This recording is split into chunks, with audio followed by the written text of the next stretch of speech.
Azərbaycan və İran arasında əlaqələrin inkişaf etdirilməsi vacibdir. Bunu İran prezidenti Məsud Pezeşkiyan ASTV-yə verdiyi müsahibədə bildirib.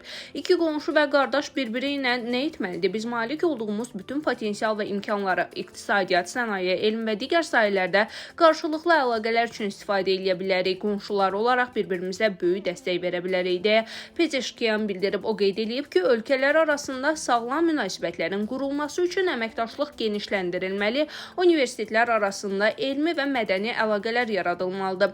Bu tayla o tay bir-birimizin qohumuyuq. Ona görə də gediş-gəliş üçün yolları açmalı, bir-birimizə kömək etməliyik deyə Pezeşkiyan əlavə edib. Bizdə Azərbaycanla münasibətdə heç bir qəriblik hissi yoxdur. İnşallah Azərbaycan prezidenti cənab İlham Əliyevlə görüşümdə bu öz əksini tapacaq. Çox şadam ki, sabah Azərbaycana səfər edəcəm. Ona görə ki, Azərbaycanın yad ölkə saymır, orada özümüzü qərib hesab eləmirik. Biz keçmişdə ortaq tarixi bölüşmüşük, ancaq bugün aramızda sərhəd var. İki ölkənin xalqı kimi bir-birimizin qəmimizə, sevincimizə şərik olmuşuq. Biz keçmişdə çox yaxın qardaş olmuşuq. Bundan sonra da belə olacaq.